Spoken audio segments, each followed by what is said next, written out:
Joining me now is retired Lieutenant General H.R. McMaster, a former national security advisor for then President Trump, and his new book is At War with Ourselves, My Tour of Duty in the Trump White House, which is remarkable. So, first of all, it's great to see you, H.R. Let's talk about. Great to be with you, Andrew. Well, I've been looking forward to this so much. I want to talk to you about Vladimir Putin's claims. He's smirked and he said he prefers Kamala Harris. All of our intelligence agencies saying that Russia is actively preferring and supporting Donald Trump. That was the basis of their charges yesterday. Yeah. Well, Andrew, you know, he's an operator, and what he's doing is doing everything he can to undermine our confidence in our democratic process and in our institutions. You know, when I haven't read the whole report yet, but it's quite well done.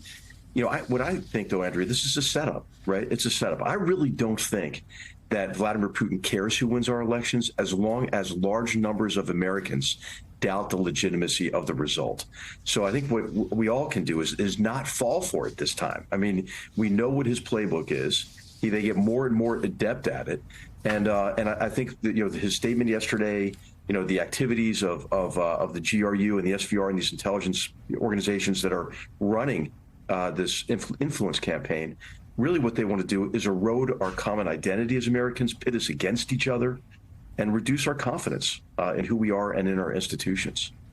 And we're focusing on Russia because that Vladimir Putin came out today. But of course, we want to point out that Merrick Garland and the government is saying that China, Iran also actively trying to influence our campaign by focusing on false, disagreements, promoting disagreements and infighting in the U.S. as well. Putin today also claimed that Ukraine's incursion in the north of the northern border there has failed to slow Russia's advances.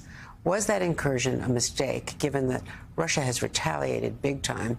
Do you worry that also Trump is going to help Putin, if Trump is elected, force Ukraine into making concessions and basically surrendering its independence?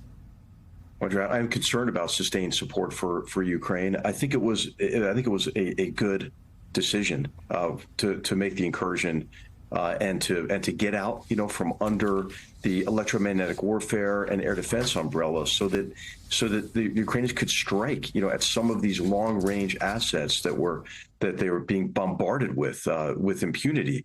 I think really what's necessary at this stage is to lift some of the restrictions, you know, on the munitions and weapon systems we provided, and to build the confidence of the Ukrainians that they will have sustained support. And I do worry about President Trump's desire for a big deal. I mean, I think, you know, Putin, you know, plays everybody, right? He's an operator, and he'll appeal to the president, President Trump, if he gets reelected, to his desire to have some kind of a big deal and to have some kind of an entente with Putin.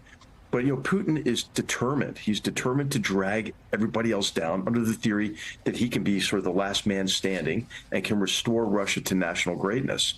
He's told us that with the essay that he penned just a few months before he conducted the massive reinvasion of Ukraine. So I think we have to take him at his word to recognize that a ceasefire is not going to solve the problem in Ukraine unless Ukraine can regain the initiative and initiate some sort of a negotiated settlement under favorable conditions.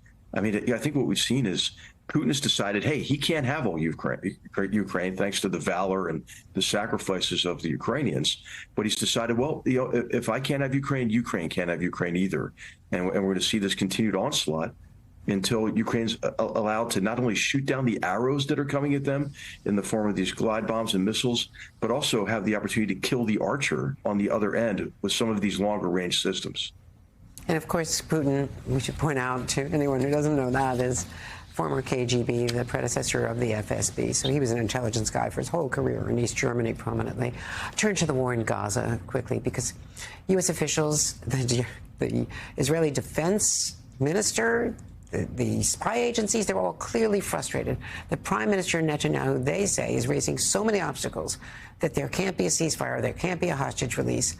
I mean, we know Hamas is at fault for starting this and could release the hostages at any time. That's a given. But at this point, NBC is reporting that the U.S. is considering options to try to deal through our partners with Hamas directly for a limited hostage release of the American surviving hostages and some others.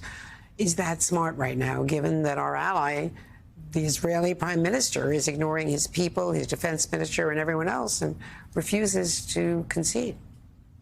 Well, Andrew, I have a different perspective on this, and I understand the arguments in favor of pushing hard for a ceasefire at this moment, for the humanitarian purpose of stopping the suffering of innocents and getting the release of the hostages. But really, Andrew, I don't think there's any other option but to destroy Hamas. And the reason for this is that Hamas still has the guns in Gaza, and a new political order in Gaza, a Palestinian political order, cannot emerge as long as they are still a viable What about organization. the fact that the defense minister, Gallant, says, and the intelligence say they can't be destroyed, quote, destroyed, you've done as much as you can? Well, Sinwar is still alive, right? And these leaders are still hiding, probably in Khan Yunis, they think, at the moment. So I think they have to be hunted down because they deserve to be hunted down after the heinous attacks of October 7th and so many acts of murder and terrorism before and after that. But there can't be, if you care about, there's a lot of talk about, hey, can we ever get on a path to a two-state solution? Can there be an enduring peace between Israel and the Palestinians? You can't get on that track as long as Hamas is in control of Gaza. And so if you believe in some kind of a two-state solution, that step A to get there has to be the destruction of Hamas, the emergence of a new security order in Gaza, maybe a multinational one with the Emiratis and Egyptians and others pitching into that to give space for a new political order to emerge there. Andrew, if you say, hey, I'll be the mayor of Gaza, guess what's going to happen? Within a few minutes, is you're going to get a bullet in the head. So I think that people are looking past that fundamental precondition for any kind of enduring peace, and to get rid of the organization, Andrea, that has diverted so much assistance from the Palestinian people into its terrorist infrastructure, an organization that really is committed to destroying Israel and killing all the Jews. That doesn't sound like they're signing up for a two-state solution to me. So I just think, I know it's not what you normally hear these days. Of course, I would welcome a ceasefire that leads to the elimination of Hamas and this new order, to give space for a new order to emerge. But that's not what the Hamas leaders have in mind. Let me ask you a couple of quick questions. In your book, you talk about a 13-day trip to Asia, during which former President Trump, he was tired, he was irritated, he was aged. He's now 78. Do you think he has the stamina and focus to be president? Well, I'm not with him now. Just as like you and I are both looking at him, it seems like he can get around fine. He has plenty of energy at his rallies, for example. But I do think that the demands of the job are considerable, and what I write in the book is that the demands are cognitive, as we've seen with the concerns over President Biden, but they're also physical in terms of physical endurance, especially on travel, like that overly long trip to Asia. Well, and also taking the presidential daily brief, which he didn't seem to pay a whole lot of attention to. I also want to ask you quickly about Arlington, because military has criticized it. The defense is he was invited, but he went to Section 60, where photographs are not allowed, and they did a video and put it out as a campaign video on TikTok. Was that wrong? Yes, it was wrong, Andrew. No doubt about it. I think that anytime you try to politicize the military overall, but then to politicize those who made the ultimate sacrifice in our name should be regarded as unconscionable, and I think that what we've seen lately, this fits kind of a pattern, Andrea, where I think people in both political parties try to cloak themselves in the military, and what that you don't want to drag the military into this partisan politics. It's destructive to our ethos and our professional military ethic, and ultimately Americans' confidence in their military. We have to be studiously nonpartisan.